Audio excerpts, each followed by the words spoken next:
Hello everyone, this is Tony Silva with Softwired, and here is my presentation on inbound marketing and how to get leads and customers from your website. I'm going to move on to the next slide here. So, a brief history of the internet.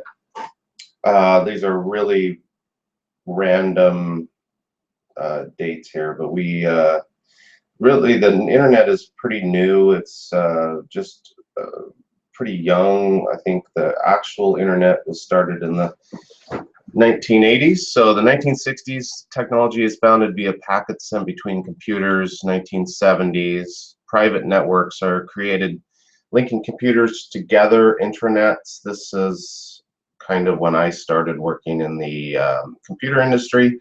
And in businesses, we would use these for corporate networks. And in the 1980s, first commercial internet service providers emerged, and the 1990s widespread use, which is really when most people started to become aware of the internet. And in the 2000s is when websites became sort of the standard for businesses to get visibility and get customers online. And then search engine optimization. So basically, your competitors didn't have a website, and then they all got websites, and now you needed SEO to beat them on search engines for your particular search terms. And now everybody has SEO, so now we're in the 2010s, and we have inbound marketing, consumer optimization emerging. So marketing is changing. We have less tolerance for interruptive marketing.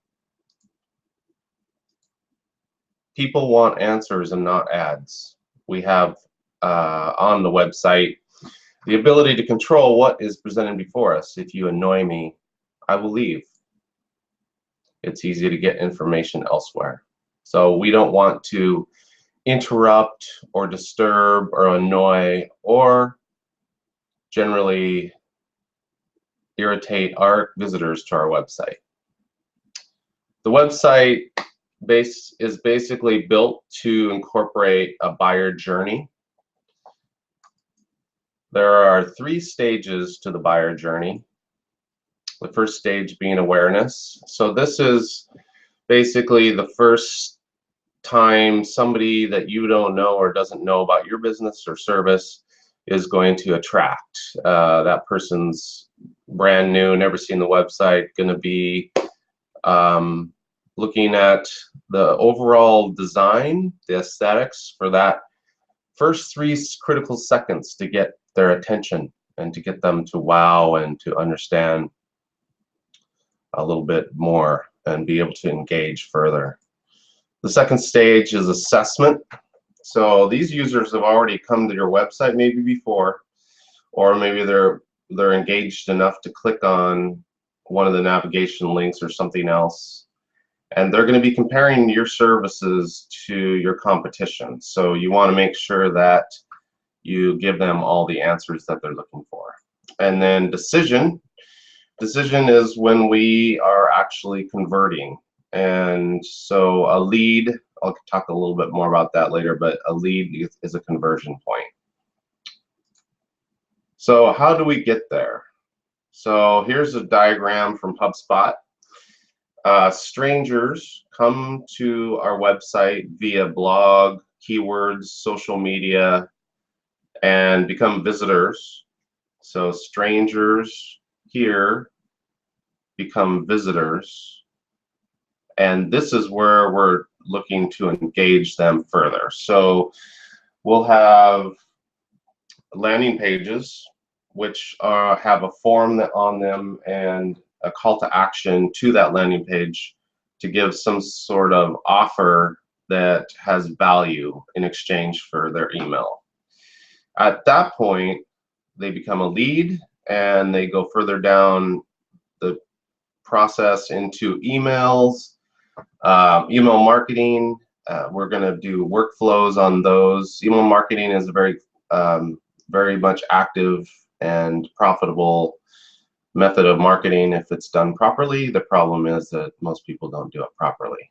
And then once those leads are further nurtured, then they become customers. And then the part that most people forget about is you want to delight or make your customers so happy that they become promoters and they actually feed back into the system. So the system typically looks like the online sales funnel. So we have leads, prospects, and customers. So leads are part of the awareness phase of the sales funnel. Prospects as the assessment phase. And customers. This is where the customers are going to make a decision. So a lot of times people refer to these as tofu, mofu, bofu, top of the funnel, middle of the funnel, bottom of the funnel. You'll hear lots of talk about the sales funnel if you haven't already. So the first part of the sales funnel, attract. How do we attract visitors to the website? Well, we want to focus on figuring out specific keywords. And keywords are search terms that people use to find your services. So if you're a plumber in your town, people are going to be searching for different aspects of your plumbing business online. We get those keywords and we form a topic for a blog post. So we create a blog based on a certain keyword to attract people to the website, because search engines will start showing those posts when people type in those keywords. And then social media we use to broadcast that information, so that we have created social media channels and they allow us to communicate with the public in our different social networks. And then we want to make sure that everything is optimized, search engine optimization, and we do that in very specific ways to make sure that Google and other search engines can understand the top of the post and get it indexed properly into the search engine. So we want to convert. Once we get people to the website, we want to convert them to make sure that every page on your website has a call to action. So this is typically associated with each different stage of the buyer journey. So the top of the funnel call to action might be a simple download a checklist offer. We'll get into offers a little later. It clicks to a landing page, and the landing page has the form on it with you get the email address, and that's how you get a lead. So once you get that email, then you use email marketing to nurture that prospect or lead down through the sales funnel, because at this point they're either at the bottom of the top of the funnel or middle of the funnel. We really want to nurture that prospect down through the funnel, educating and engaging on the website, making sure that all questions that customer is asking are being answered. And social nurturing I have on here as a way to engage customers by listening on social media channels for anything related to your brand or business, engaging with those customers or prospects online. And this also has the process of qualifying the sales. It gives them ability to find out if you're a good fit for them or not on both sides, because to be honest, you don't want to be chasing down leads if they're not a good fit. And the part that most people forget about is delight, and we have social media in here because this is where we can talk about reviews, and we can have events like this one that we're doing, and we can also give great customer support. One of the philosophies of my business and what the philosophies of the businesses that I love working with is that they give great support. In the past, I think a lot of businesses got away with not giving good support, and these days they just can't do that anymore.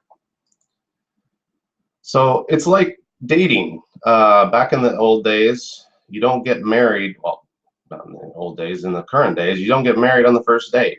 You take steps down that process. So when it comes to your website, this is how we're going to follow the same structure and philosophy, and we're going to build this website to incorporate all stages. So build on a solid foundation, build your online sales funnel. It'll be responsive to all mobile devices. The word's out on that. Make sure you have your website responsive, because it is a requirement. We haven't done a non-responsive website in 2 years. And SEO, make sure that it's built for SEO, and you'll need somebody, an engineer who's familiar with that, to understand how to do that. And web design is the aesthetics of the website itself. So make sure your website is, and web design is not necessarily just graphic design. People make that mistake all the time. Web design is about translating the graphical images and the branding into a website which is dynamic. It's multidimensional. So make sure that the navigation and structure and everything is in place, that we can move forward and use it for internet marketing. So anybody remember the old Apple or anything similar to this? This was state of the art probably less than 15 years ago. I'm not exactly sure when this date was, but that's probably about right. The home page of your website, it needs to incorporate all stages of the buyer journey. You remember awareness up here at the top, assessment. So you see these now websites that you're scrolling and scrolling and scrolling. Well, visitors aren't patient enough to watch slideshows anymore, which is why we used to do this. So now they just know that they can just quickly scroll and they can get right to where they want and scroll up, down, and it's much more interactive and faster than waiting for a next slide. Oops, I went too fast.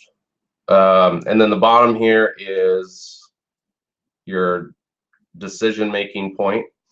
This is usually where testimonials or some sort of incorporation of the credibility phase happens. So in addition to the home page, you're probably going to have, or you should have, an about page. It's going to be personalize the experience of the user, so you're not just a corporate faceless company. You really want to do this because back in the day everybody wanted to be corporate and faceless, and then people didn't want that. We want to know who we're dealing with. We want to know the people behind the business. We want to know their services, and we want to know, we want it to be personal. So that brings me to the next date, or services. So now we're drilling down a little bit more. We found out a little bit more about your company, and now we're really wanting to know about your services. And these are the pages that we really focus on for optimizing for search engines, because this is where the rubber meets the road. This is what you do. This is how you help the person that's on the website, and you're giving them what they're looking for. Further engagement, confirmation. We can put testimonials on here too, or other features that help that process. That's basically it for this part. And then the final date, when we're going to get in a relationship. And so we've got the map up there. It's nice, Google friendly, easy to find, and we've got a easy to fill out form, not too many fields, and any other business information.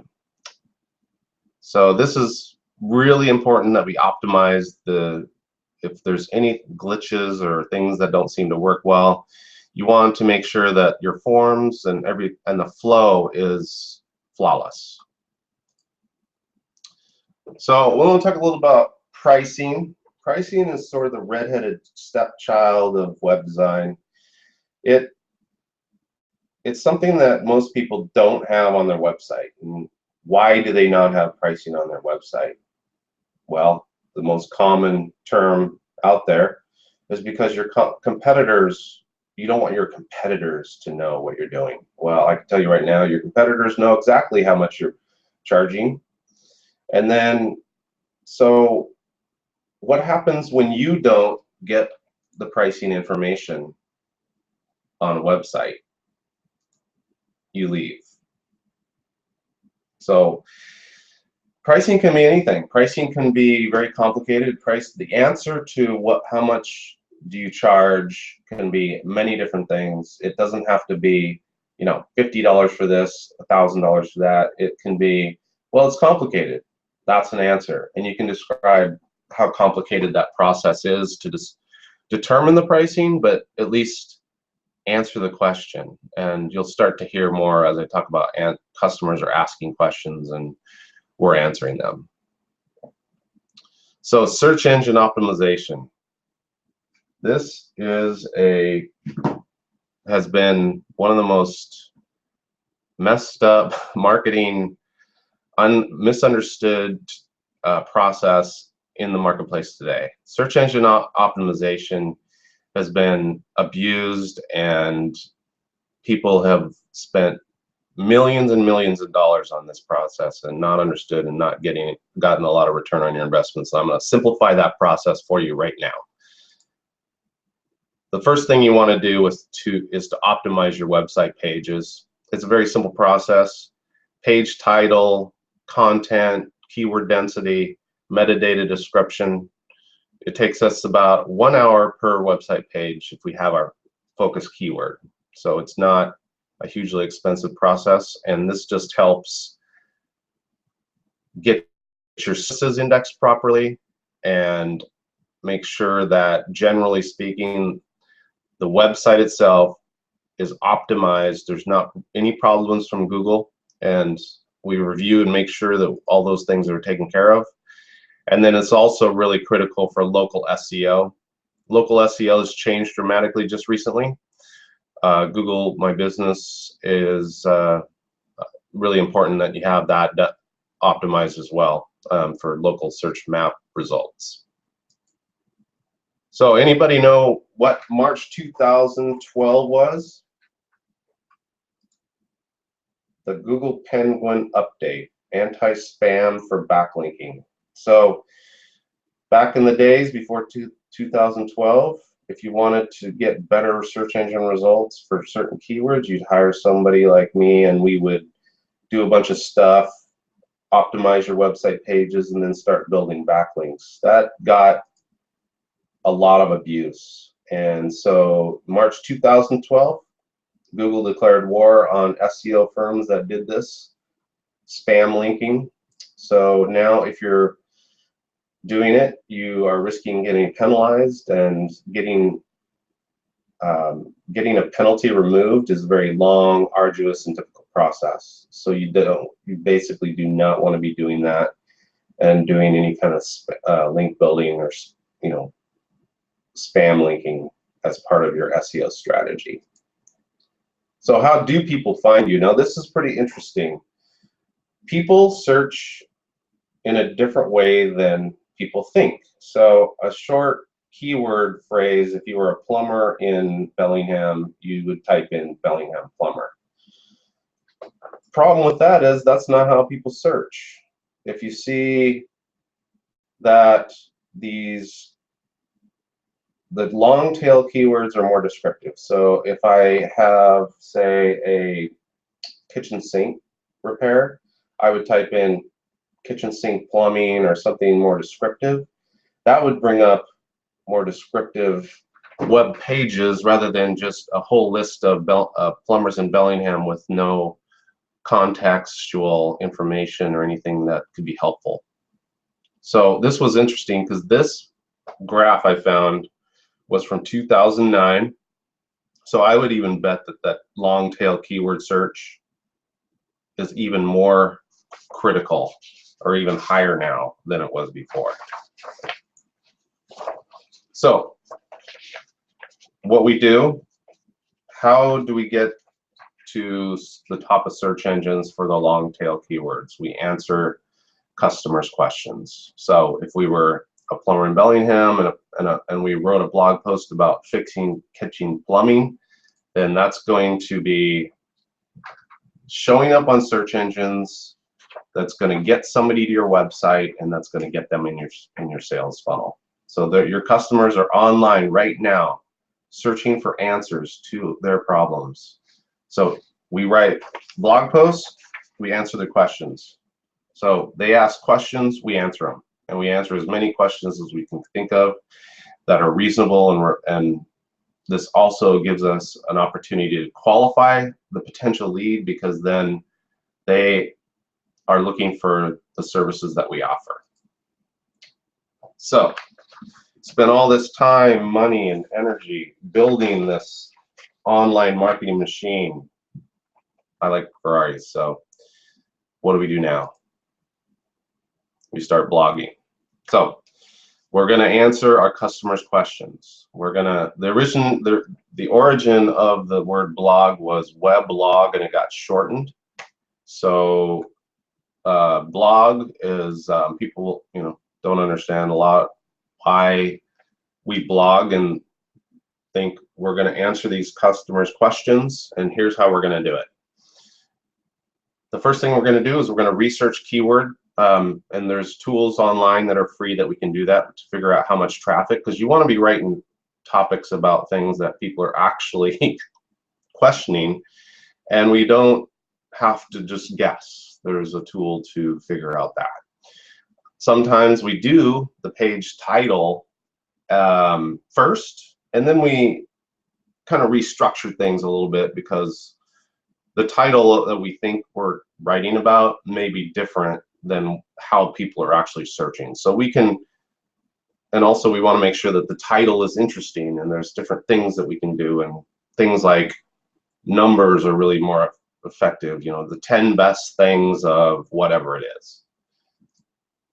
We always make sure that every blog post is only about one topic and one keyword. So it's confusing to search engines, and it's confusing to people if we write about multiple different topics in one post. So it's going to be confusing about search engines. We want it to be crystal clear. We want to make sure everything is alignment, and that that post is understood by a search engine completely.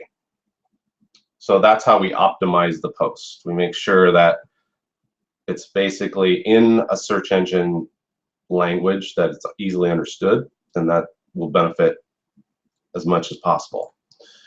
And then what we want to do is we want to make sure that we broadcast that post through our social media channels, so that we can get likes and engagement, and we can get actually links back. We want to share.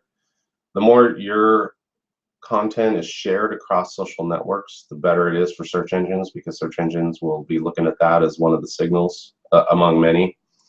So we want to make sure that we have those out there, and that we're engaging people with our content. So how do we figure out topics other than just brainstorming? Here are some of my favorites. Who you're not a good fit for. Now, why would we talk about who we're not a good fit for? Because it disarms the person. So if somebody is talking to you and you're like, well, you're probably not a good fit for my business, what do you think somebody's going to say? Well, why not? I mean, I think I am a good fit for your person. We can play with that a little bit. There's some ways that can work and some ways it may not work. This versus that. So versus, any comparison type of topic is good, because people like to compare. So, if you're going to write a comparison post about a certain topic that's related to your business, then people will find that valuable, and they'll come to your website and read about it. And the top best of your industry. This is a little bit tricky, but what you want to do is have if you do the research and you do some data, and you talk about all the different people, you're actually your competition in your industry, what that does is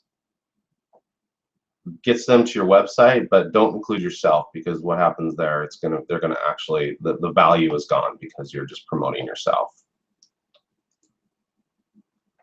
So content is king. I'm sure everybody's heard this term. This guy, Marcus Sheridan, he had a pool and spa business that almost went bankrupt in 2008. He became one of HubSpot's first and most profitable clients. The guy, if you ever have a chance to Google this guy, he is truly inspiring, and I've taken some golden nuggets from some of his videos and presentations, and to really get a handle on how this really can work and how it can help your business in your own marketing efforts. And one of the things that I really want to stress is, don't just try to put out a whole bunch of content. It's always a temptation when somebody finds something that works to exploit it. So this is what's happened in the search engine optimization world. You know, they'll find a way to influence search engines, and then they'll exploit it, and then Google will make another change, and then you'll lose all of your work. So think outside the box and try to create great content that your customers are asking questions online and you're going to answer. So that's what thin content is writing content that's not enough of engagement to have value. Google will sense that. Right now, there's a number, 350 words, but you just want to write really well, in-depth content, blog posts, answering your customers' questions that are going to give value. This also gives you a chance to be a thought leader, a chance to engage with your public through social media. And people actually, I'm always surprised at how many people know about or hear about my business or my clients' businesses that I had no idea. It gives you a chance to build trust. What's going to happen when somebody comes to your website and they start reading all these articles about your industry and finding trustworthy information that they find valuable? They're going to trust your business. And be consistent.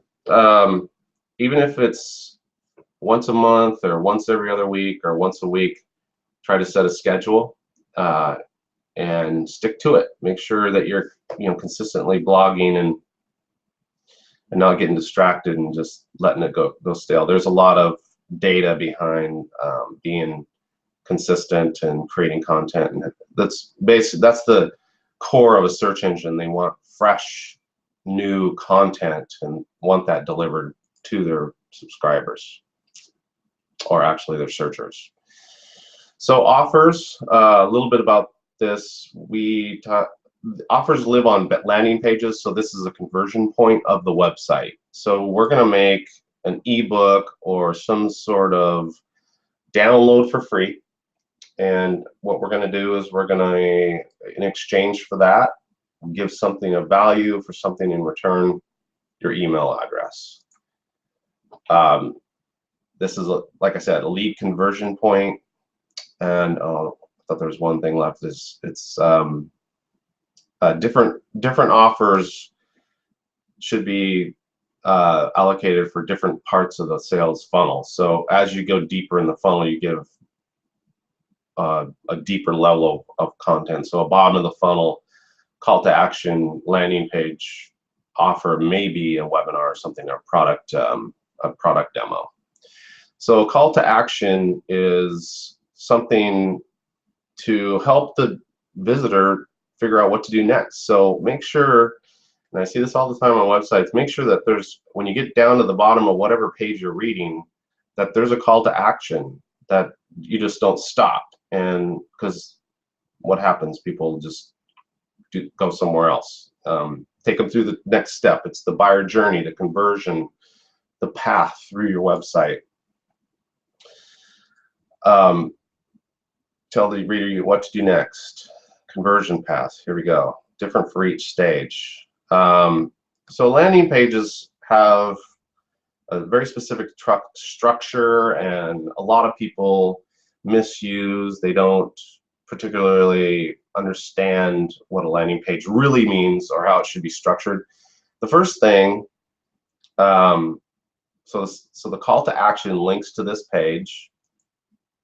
The first thing you should notice, navigation is gone. And there's a reason. We don't want people being distracted in any way, shape, or form. There's no social media icons. There's nothing. We have one flat page, and on that page we have a title. Download your tutorial. You're going to I tell what you're going to get in the download. A simple form with only 3 fields, and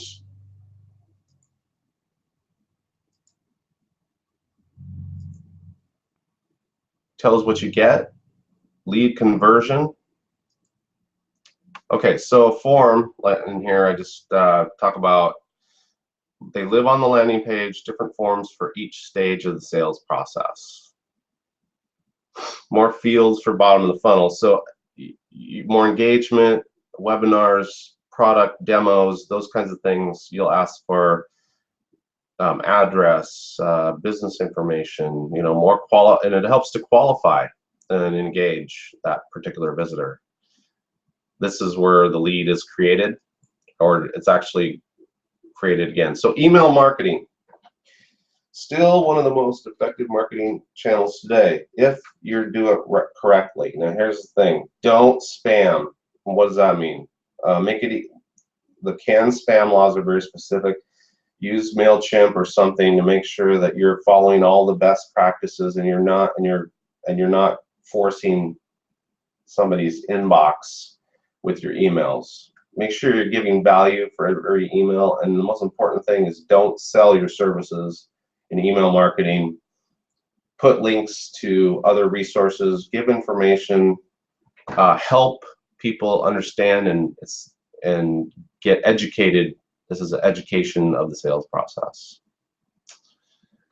So you put all this work and you're blogging and you started email marketing. So Google Analytics gives you a free service if you understand, spend the time, learn it in and out.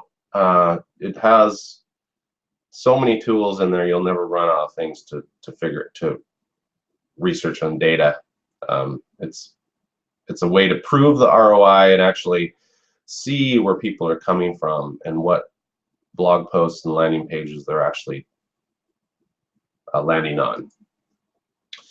Social media. So I always think of this as sort of the old TV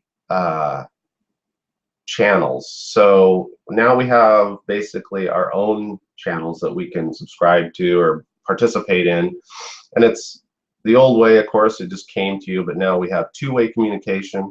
So the responsibility that we have is that we need to listen on social media, and there's tools using Hootsuite or some other way to manage the streams in one dashboard.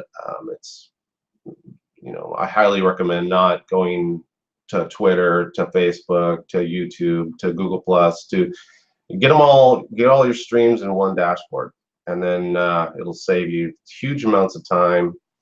And then you can also put in little tools, alerts, so when your brand is mentioned, you can respond to it. So the cocktail party rule, less than 10%, you talk about yourself. You're basically in a cocktail party. You don't talk about your business or services very much. You want to talk about other people's stuff.